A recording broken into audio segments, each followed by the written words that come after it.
एक मिनट। हाँ, आज की इस क्लास में एक बार फिर से आप सबका स्वागत। शताक्षी ने एक सवाल किया था कि जीबी बिक्री कहते हैं कि हर डेबिट का एक क्रेडिट होता है, यानी कि हर ऋणी का एक धनी होता है और हर धनी का एक ऋणी होता है। तो इसका क्या आशय है और ये कैसे होता है, इसे मैं आपको थोड़ा सा बताता हूँ और फिर मैं आगे का जो टॉपिक है उसे लेकर के चलूंगा, या अगर आप मुझसे कोई कुछ सवाल पूछेगा तो फिर उस पर डिस्कशन करेंगे। हर डेबिट का एक क्रेडिट होता है इससे, और हर क्रेडिट का एक डेबिट होता है। इसका सीधा सा तात्पर्य यह है कि जब कभी भी आप कोई एक बिजनेस ट्रांजेक्शन करते हैं तो वह सीधे तौर पर कम से कम दो खातों को इन्वॉल्व करता है, दो खातों को प्रभावित करता है, दो खातों को शामिल करता है। उनमें से कोई एक खाता ऐसा होगा जो ऋणी हो रहा होगा और दूसरा खाता धनी हो रहा होगा। ठीक है, कम से कम दो खाते होंगे। कभी कभी कुछ ट्रांजेक्शन ऐसे होते हैं जो दो से ज्यादा भी खातों को प्रभावित करते हैं। तो उसमें क्या होगा कि कोई एक खाता हो सकता है ऋणी हो रहा हो और बाकी के दो खाते हो सकता है धनी हो रहे हो, उतनी ही अमाउंट से इन टोटल जितने से कोई एक खाता ऋणी हुआ होगा। यह भी हो सकता है कि इनमें से कोई दो खाते ऋणी हो जाएं किसी एक धनराशि से इन टोटल, और उतनी ही धनराशि से कोई एक खाता क्रेडिट हो जाए। लेकिन कुल मिलाकर के अमाउंट के कॉलम में जितना दो खातों में या एक खातों में ऋणी पक्ष में जाएगा उतना ही धनी पक्ष में जाएगा। ठीक है, ये सिंपल सा रूल है। यही रूल है जो आपको जो है जो रूल्स ऑफ जनरलाइजिंग है उनका आधार देता है। ठीक है, रूल्स ऑफ जनरलाइजिंग क्या है ये आपको आज के टॉपिक में आज हम लोग डिस्कशन करने वाले हैं। ये हम लोग अभी डिस्कस करेंगे भी, लेकिन इससे पहले कि मैं और हम सभी लोग आगे के टॉपिक्स की ओर बढ़े, आप में से अगर किसी को कुछ पूछना रह गया है, कुछ पूछना चाहते हो तो पूछ लीजिए। शताक्षी, आपको ये बात इतनी तो समझ में आ गई होगी आई थिंक, है ना?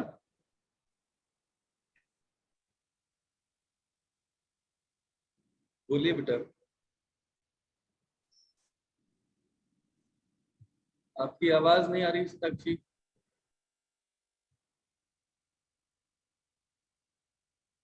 देखिए कि आपका माइक ऑन है।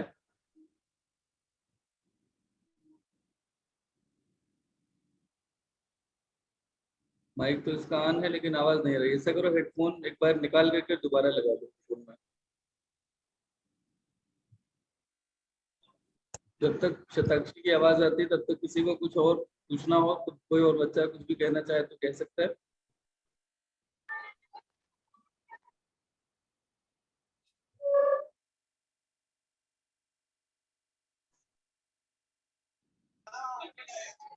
सर हाँ सर वो गबन और जालसाजी जो है उसको मतलब क्या बोलते हैं, हिंदी शब्द में बता दीजिए, मतलब नॉर्मल जैसे हम लोग लैंग्वेज यूज करते हैं।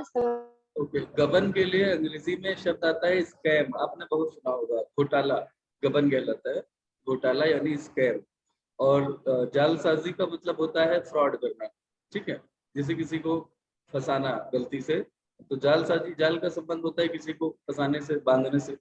जालसाजी का मतलब है कि कोई व्यक्ति जब किसी के साथ कोई धोखाधड़ी करता है, फ्रॉड करता है, तो डबल एंट्री सिस्टम में सेल्फ चेकिंग जो है मॉड्यूल्स है। इसका मतलब ये है कि जब आप तलबट बनाते हैं तो उसी में अगर कहीं पे भी किसी ने कुछ फ्रॉड वगैरह करने की कोशिश की है तो वो अपने आप में पकड़ में आ जाता है। तो इसीलिए कहा गया है कि इसमें गबन और जालसाजी की जो संभावना है वह कम है। ठीक है जी अच्छा, चलिए हम थोड़ा सा एक रिवीजन करेंगे। किसी बच्चे को और किसी को कुछ पूछना है, कुछ कहना है?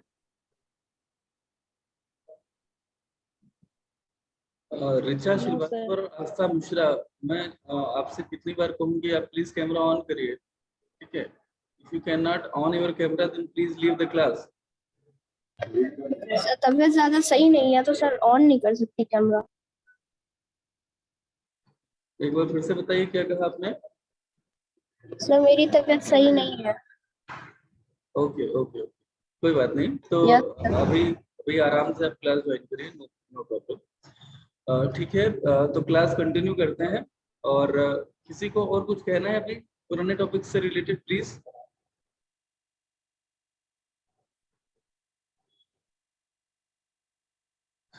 चलिए आगे के टॉपिक्स की तरफ बढ़ते हैं। अब जो मैं बोलने जा रहा हूँ प्लीज उसमें पार्टिसिपेट कीजिएगा। सबसे पहले सारे बच्चे ये बताएं कि just a minute।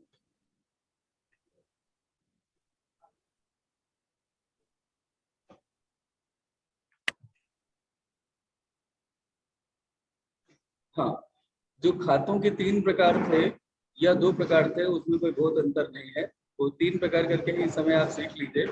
तो खातों के 3 प्रकार हैं। क्या ये आपको इस समय तक क्लियर हो चुका है कि किस प्रकार के खाते में कौन कौन सा आइटम आएगा? आइटम का मतलब कौन कौन सी मद आएगी, जैसे कि कोई व्यक्ति का नाम, किसी वस्तु का नाम, या कोई संपत्ति, सॉरी, या कोई दायित्व, या कोई आय, या कोई व्यय, ये सब किस किस कैटेगरी में आते हैं? क्या आपने ये अच्छे से पढ़ लिया है बच्चों? अगर ये नहीं पढ़ा है तो आगे की जो बात मैं बताने जा रहा हूँ वो आपको बहुत अच्छे से समझ में आएगी, इसकी संभावना कुछ कम है। तो जल्दी से बताएं कि क्या आपको ये बात क्लियर है सभी लोगों को कि व्यक्तिगत खातों में कौन कौन से आइटम्स आते हैं? व्यक्तिगत खातों में कौन कौन से आइटम्स आते हैं? जब इसका जवाब आप ढूंढेंगे तो आपको सबसे पहले ये याद करना होगा कि ये 3 प्रकार के होते हैं। प्राकृतिक व्यक्तिगत खातों में सारे व्यक्ति आते हैं, वह जो प्राकृतिक व्यक्ति हैं, यानी कि जन्मते हैं और मरते हैं। ठीक है, जैसे राम, श्याम, आप सारे लोग, अमूल्य, ऋचा, पीटी, जितने भी बच्चे हैं। कृत्रिम व्यक्ति वह होते हैं जो कानून के द्वारा जिनका निर्माण होता है। कंपनियां, बैंक, कॉलेज, स्कूल, अस्पताल, ये सब इसमें आ जाएंगे। कृत्रिम व्यक्तिगत खाते। और प्रतिनिधि व्यक्तिगत खाते मैंने आपको बताया था 6 होते हैं, जिनमें 4 समायोजनाएं हैं, एडजस्टमेंट हैं। 2 है व्ययों से संबंधित, अदत्त व्यय और पूर्दत्त व्यय। 2 आय से संबंधित, अर्जित आय और अनुपार्जित आय। इसी तरह से 2 व्यापारी से संबंधित हैं, एक तो पूंजी खाता और दूसरा आहरण खाता। ये सारी बातें अगर आपको बहुत अच्छे से सुनने के बाद बिल्कुल अच्छे से रिकॉल नहीं हो रही हैं, समझ नहीं आ रही हैं अगर, तो कल का वीडियो फिर से देखने की आपको जरूरत है। उसमें जो भी एक्सप्लेनेशन दिया गया है उसे पढ़ लीजिए, समझ लीजिए, तभी आप आगे की बात आज समझ सकेंगे।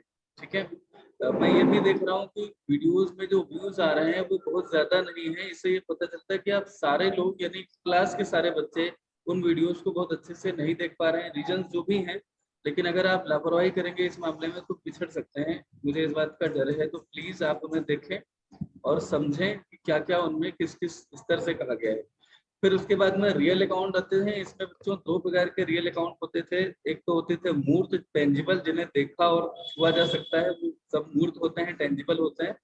ठीक है, इस प्रकार के मूर्त वास्तविक खातों में बहुत सारी संपत्तियां आती हैं जो दिखाई पड़ती हैं, जिन्हें आप छू सकते हैं। रोकड़ खाता, भवन खाता, माल खाता इसका हिस्सा है।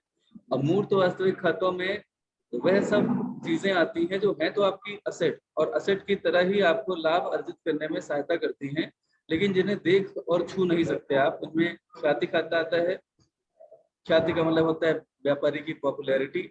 वह उसकी पॉपुलैरिटी, गुड नेम, फेम, जिसकी वजह से वह उसी इंडस्ट्री में बिजनेस करने वाले बाकी लोगों से ज्यादा कमा सकता है।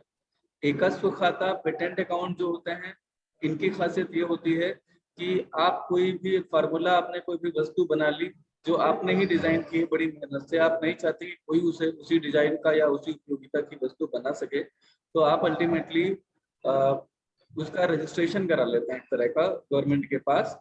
वो रजिस्ट्रेशन इस आशय का होता है कि कोई दूसरा व्यक्ति बिना आपकी अनुमति के वैसी वस्तु नहीं बना सकता। इसको पेटेंट बोलते हैं, एकस्व बोलते हैं। पेटेंट शब्द आपने जरूर सुना होगा।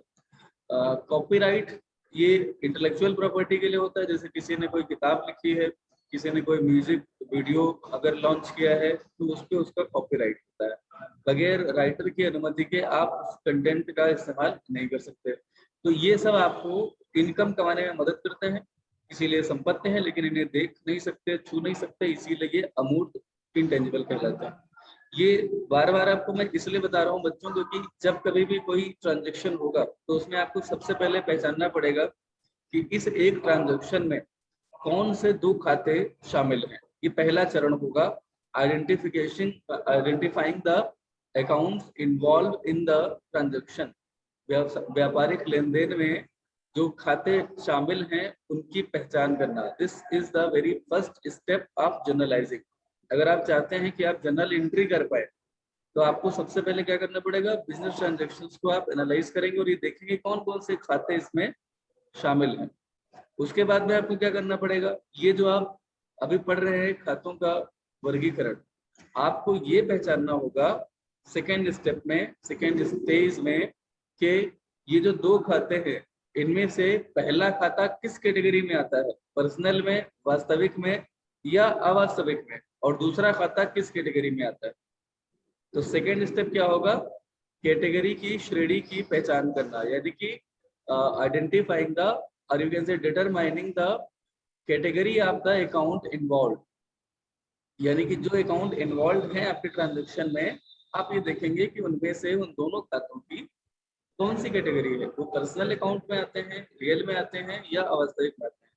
दोनों खाते जो है वो पर्सनल हो सकते हैं, दोनों खातों में से कोई एक पर्सनल एक वास्तविक हो सकता है, दोनों खातों में से कोई एक पर्सनल या एक अवास्तविक हो सकता है, या वास्तविक और अवास्तविक हो सकता है, कोई भी खाता कुछ भी हो सकता है, दोनों खाते एक जैसे भी हो सकते हैं। ठीक है। उसके बाद में बच्चों आपको ये जो आप कैटेगराइजेशन कर चुके होंगे, तो आपने सबसे पहले बिजनेस ट्रांजैक्शंस को एनालिसिस किया, ये जाना कि कौन से दो खाते उसमें शामिल हैं, फिर आपने उन दो खातों की पहचान कर ली कि ये किस कैटेगरी में आता है, और उसके बाद में संबंधित कैटेगरी से रिलेटेड जो रूल्स हैं वो अप्लाई कर देने होंगे। तीसरा स्टेप क्या हुआ, जो भी रूल्स हैं संबंधित कैटेगरी से उन्हें अप्लाई करना है। तो अभी वो रूल्स तो आपको बताए ही नहीं, अब वो रूल्स हम जानेंगे कि इन अलग अलग खातों से संबंधित रूल क्या होते हैं।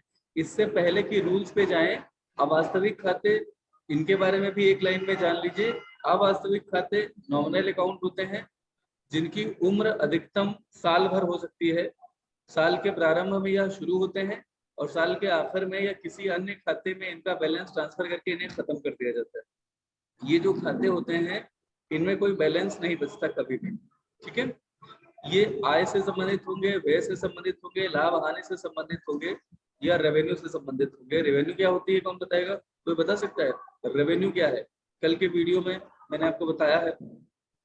Who can tell me what revenue is? Yes. Sir फिर से बोलिए बेटा। सर बोलिए प्लीज।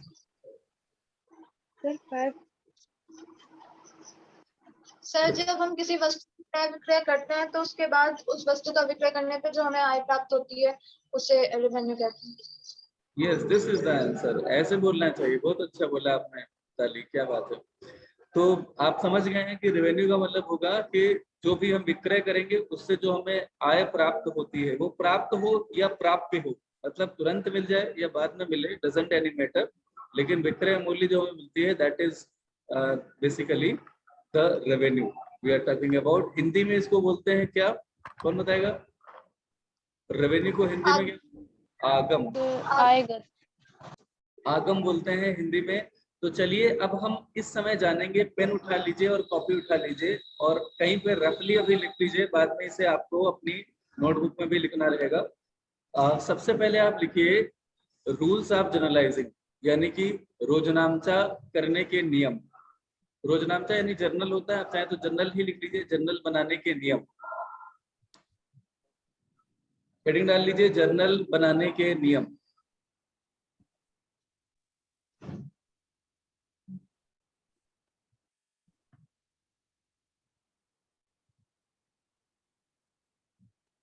क्या आप में से कोई बच्चा ऐसा कर सकता है कि अपनी कॉपी को कैमरा के सामने ले आए और वो जो लिखे वो मुझे दिखाई पड़ जाए? एनीवन? या सारे कर सकें? सारे कर लीजिए, इससे ये पता चल जाएगा कि आप जो लिख पा रहे हैं वो सही लिख रहे हैं कि नहीं। इफ इट इज पॉसिबल, देख लीजिए, अगर ये संभव है तो एक बच्चा इसे कर ले। अब अपना रियर कैमरा यानी बैक कैमरा जो फोन का है उसे ऑन कर लीजिए और इस दौरान जो मैं बताऊंगा उसे सिर्फ सुनना है आपको। तो आप अगर नहीं भी देखेंगे मुझे तो फर्क नहीं पड़ेगा या स्क्रीन को। तो सबसे पहले आपने लिखा है जर्नल बनाने के नियम, यानी कि रूल्स ऑफ जर्नलाइजिंग। ठीक है, तो नीचे हेडिंग डालिए व्यक्तिगत खाते, जैसे यहाँ पड़ा हुआ है व्यक्तिगत खाता, ऐसे ही लिख लीजिए व्यक्तिगत खाते। पर्सनल अकाउंट्स, जैसे ये लिखा है ऐसे ही लिख लेंगे व्यक्तिगत खाते पर्सनल अकाउंट, कोलन लगा लीजिए और नीचे से लिखना शुरू कीजिए। पाने वाले को ऋणी, पाने वाले को ऋणी तथा देने वाले को धनी करते हैं। इसी को अंग्रेजी में लिखेंगे debit to the receiver, debit DEBIT debit. इसको शॉर्ट में हम DR लिखते हैं, DR डॉट मत लगा दीजिएगा, नहीं तो वो डॉक्टर हो जाएगा, केवल DR लिखेंगे, ठीक है। हालांकि DR डॉट भी लगा लेते हैं कुछ लोग, कोई दिक्कत नहीं है उससे। तो debit to the receiver and semicolon credit to the giver. पाने वाले को ऋणी, ऋणी मतलब डेबिट है, आप चाहे ऋणी और धनी शब्द का इस्तेमाल ना करना चाहे ना करें, आप डेबिट क्रेडिट का इस्तेमाल कर सकते हैं, लेकिन ऋणी धनी आना चाहिए, क्योंकि कभी कभी सवाल आपका हिंदी मीडियम में ऋणी धनी करके पूछ लिया जाता है, तो आप फेमिलियर हो इस शब्द से। नियम क्या बना, debit to the receiver and credit to the giver. पाने वाले को ऋणी करेंगे और देने वाले को धनी करेंगे। क्या ये बात क्लियर है? सबने लिख लिया? चलिए अब दूसरा खाते का नाम डालिए वास्तविक खाता, रियल अकाउंट। जैसे यहाँ पड़ा हुआ है ऐसे ही वास्तविक खाते ब्रैकेट में रियल अकाउंट्स लिख लीजिए और नीचे इसका रूल लिखिए डेबिट, हिंदी में लिख लीजिए आने वाले को, आना होता है ना आना जाना, आने वाले को ऋणी और जाने वाले को धनी करेंगे। अंग्रेजी में लिखेंगे debit what comes in, debit what comes in semicolon credit to what goes out, debit what comes in and credit to what goes out. लिख लिया? इसका मतलब क्या है, जो संपत्ति आएगी हम उसे डेबिट करेंगे और जो संपत्ति बिजनेस से जाएगी उसे हम क्रेडिट सर एक करेंगे। बार फिर से बोल। आने वाले को ऋणी और जाने वाले को ये डेबिट व्हाट कम्स इन, जो आ रहा है उसे डेबिट कीजिए, debit what comes in semicolon credit what goes out. Okay, अब तीसरा खाता डालिए अवास्तविक खाते नॉमिनल अकाउंट्स। इसका रूल लिखिए समस्त व्ययों एवं हानियों को ऋणी करते हैं, ऋणी करेंगे, समस्त व्ययों एवं हानियों को ऋणी, लिखते रहिए समस्त व्ययों एवं हानियों को ऋणी तथा समस्त आयों लाभों एवं आगम को,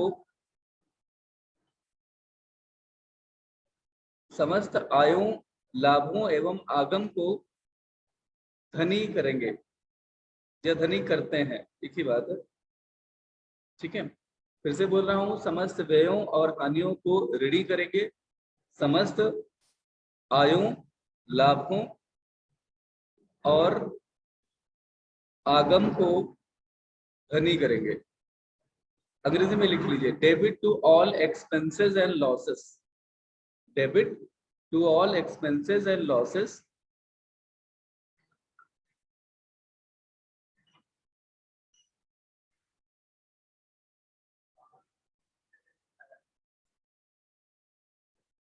and credit to all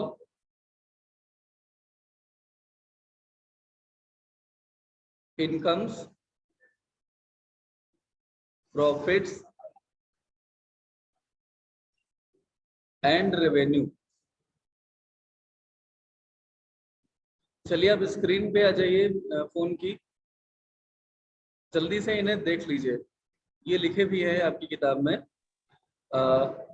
प्रत्येक लेन देन का प्रभाव दो खातों पर पड़ेगा, जैसा कि मैं बता चुका हूँ, जो मैं बोल चुका हूँ वही यहाँ लिखा हुआ है लगभग, अलग भाषा में हो सकता है, एक बार हम उसे फिर से रिवाइज करेंगे ताकि हमें याद हो जाए। प्रत्येक लेन देन का प्रभाव दो खातों पे कम से कम पड़ेगा, दो ही भी पड़ेगा ये जरूरी नहीं, कम से कम दो खातों पर, एक पर नहीं पड़ेगा। ठीक है, एक खाता उनमें से डेबिट हो सकता है और दूसरा क्रेडिट होगा। अब सवाल यह है कि कौन सा खाता डेबिट या क्रेडिट होगा, तो उसको हम डेबिट और क्रेडिट के नियमों से जानते हैं। ये जो आपने अभी लिखे हैं ये डेबिट और क्रेडिट के नियम भी कहलाते हैं और जनरल में लेखा करने के नियम भी कहलाते हैं। तो व्यक्तिगत खाते से संबंधित नियम आपने क्या पढ़ा, पाने वाला, देखिए व्यक्तिगत कोई भी व्यक्ति या तो पाने वाला होगा बिजनेस में या देने वाला होगा। आप कोई भी काम करते हैं तो या तो जो भी व्यक्ति होगा वो दे रहा होगा आपको या आपसे पा रहा होगा। क्या इससे सहमत है? आप विक्रय कीजिए, तो जब आप किसी को विक्रय करेंगे तो वह व्यक्ति क्या कर रहा है, वो वैल्यू रिसीव कर रहा है क्योंकि आप उसे माल भेज रहे हैं, तो ही इज द रिसीवर। ठीक है, and you are the giver as a seller. ठीक है, जब आप बेच रहे हैं किसी को तो आप बेसिकली क्या हो गए, सेलर हो गए। ठीक है, तो सेलर के तौर पे आप गिवर कहलाएंगे। तो व्यक्तिगत खातों में या तो कोई पाने वाला होगा या देने वाला होगा। बड़ा सिंपल सा नियम है, debit the receiver and credit the giver. पाने वाले को डेबिट कर दीजिए, देने वाले को क्रेडिट कर दीजिए। उदाहरण के लिए ट्रांजेक्शन है, राम को 500 का माल उधार बेचा। तो जब आप राम को माल उधार बेचेंगे तो राम पाने वाला हो गया, उसे वैल्यू मिल रही है गुड्स के रूप में, तो अल्टीमेटली राम को डेबिट कर दिया जाएगा। ठीक है, सोहन जो है, जैसे लिखा है सोहन से 200 रुपए प्राप्त हुए, तो यहाँ सोहन सीधे सीधे आपको रुपए दे रहा है। And in this transaction Sohan is a giver, है ना, when he is giving some money to you, he is the giver. तो in the capacity of giver Sohan is suppose to be credited, Sohan को क्रेडिट किया जाएगा। क्या बात क्लियर है? Yes sir. Okay, then अब हम आएंगे वास्तविक खाते पर। इन्हें संपत्ति खाता भी बोलते हैं, लेकिन 3 ऐसी संपत्तियां हैं जो वास्तविक खातों में शामिल नहीं होती हैं।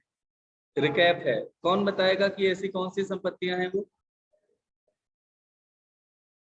असेट्स में आने वाले 3 आइटम्स जो कि व्यक्तिगत खातों में शामिल होते हैं, थोड़ा सा हिंट दे रहा हूं, वो वास्तविक खातों में नहीं आती, बाकी सारी संपत्तियां वास्तविक खाते होती हैं।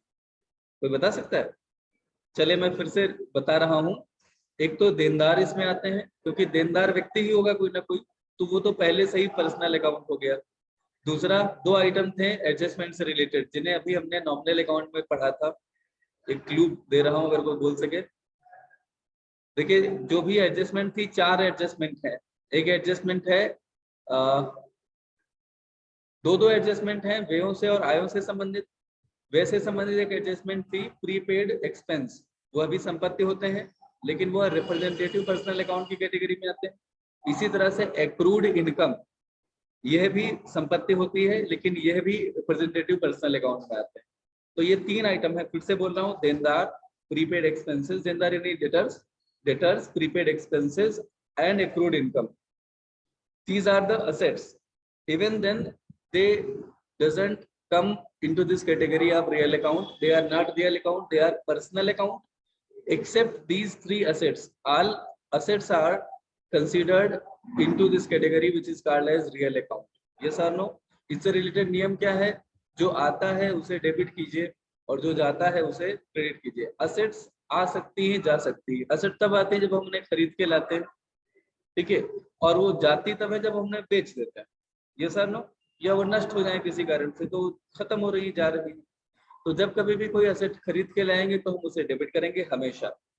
अभी ये टेंशन मत लीजिए कि डेबिट करेंगे तो मतलब क्या करेंगे, वो तो बात की बात है। अभी केवल इतना जानना है कि डेबिट करेंगे जब भी एसेट आएगी और जब जाएगी तो उसे क्रेडिट करेंगे।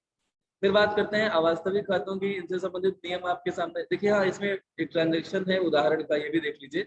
400 रुपए का नकद फर्नीचर खरीदा। तो जब आप नकद फर्नीचर खरीदते हैं बच्चों, तो क्या होता है, फर्नीचर आता है बिजनेस में और नकद खरीद रहे हैं तो कैश भी जाएगा। और आपको पता है कि फर्नीचर और कैश ये 2 खाते हैं जो इस ट्रांजेक्शन में शामिल हैं, हाँ या ना? जब आप फर्नीचर खरीदेंगे तो फर्नीचर आएगा और कैश जाएगा, तो 2 खाते जो शामिल हैं वो कौन से हो गए, फर्नीचर खाता और कैश अकाउंट। ये सामने अब फर्नीचर जो है अभी रियल अकाउंट है क्योंकि यह भी असेट है और कैश भी असेट है, तो ये भी रियल अकाउंट है। तो इन पे दोनों में रियल अकाउंट के नियम लगेंगे। नियम कौन सा है, debit what comes in and credit what goes out. It means furniture आ रहा है, इसे डेबिट कर देंगे और रोकड़ जा रहा है इसलिए उसे क्रेडिट कर देंगे। बहुत सिंपल है, कुछ कठिन बात है? इतना समझ में आ रहा है? No sir. इसी तरह से अवास्तविक खातों की अगर हम बात करें तो बच्चों बड़ा सिंपल सी बात मैंने आपको बता दी है कि इसमें आय, व्यय, लाभ, हानि और आगम आता है। तो बड़ा सिंपल है, आपको लिख दिया गया है कि जो आपके लॉसेस हैं, जो आपके खर्चे हैं, वो हमेशा डेबिट होंगे इन ऑल सर्कमस्टेंसेस।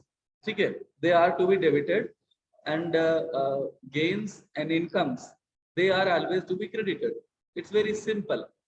सारे व्ययों को और हानियों को डेबिट करेंगे हमेशा। ये तो याद रहेगा, माइनस वाले जितने हैं वो सब डेबिट होंगे। डेबिट का मतलब माइनस मान लीजिए। ऋणी क्या होता है?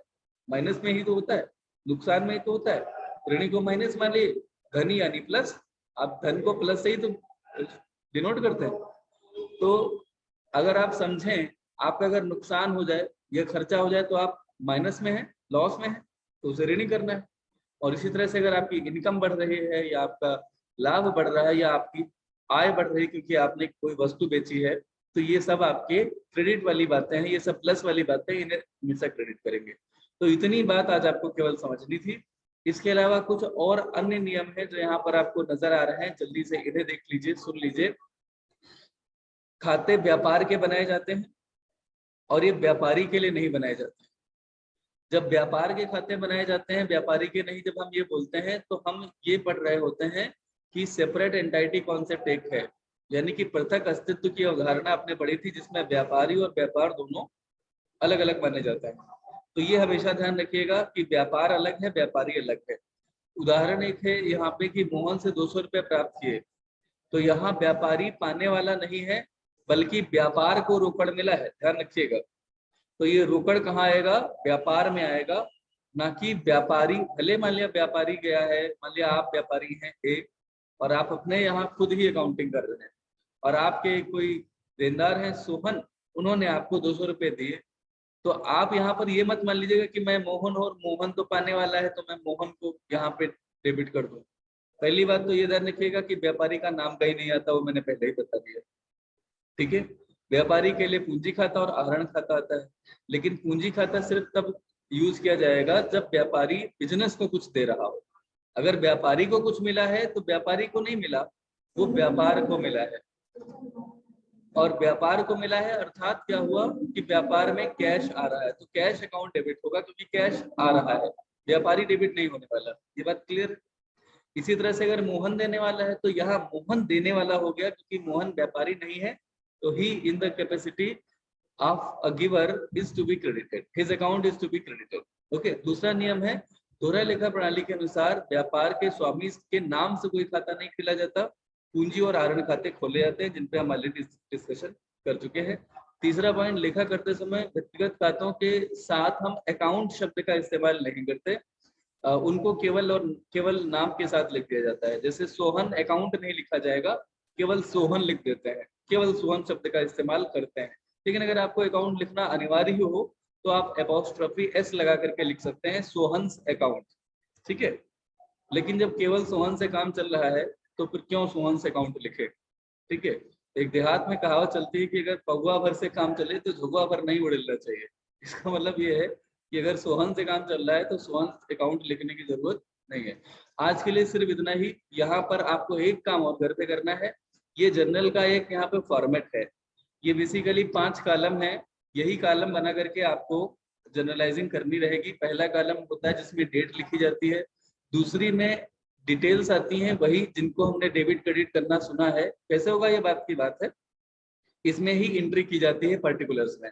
तीसरा कॉलम होता है लेजर फोलियो का, जब आप जनरल में एंट्री करते हैं तो यहाँ से आप खाता बही के जिस पेज पे लिखते हैं उस पेज का नंबर यहाँ डाल दिया जाता है, लेजर फोलियो। फोलियो का मतलब होता है पेज नंबर, यह है लेजर फोलियो।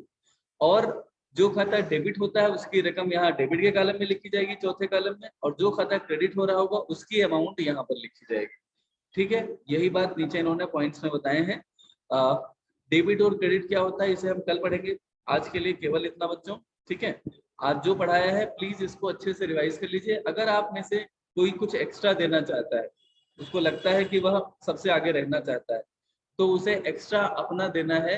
एक्स्ट्रा में आप क्या कर सकते हैं, मुझे लगता है कि अगर आप समझदार हैं तो आपको बताने की जरूरत नहीं है, कुछ चीजें आगे दी गई हैं उनकी रीडिंग करिएगा। ठीक है, जो चीजें मैं बता चुका हूँ उन्हीं को थोड़ा सा गहराई से एक्सप्लेन किया गया है, तो पढ़ेंगे थोड़ा सा।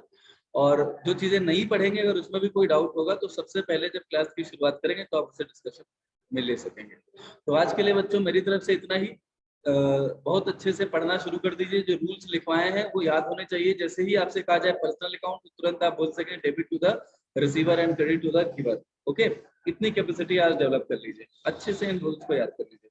आज के लिए इतना ही, थैंक यू सो मच।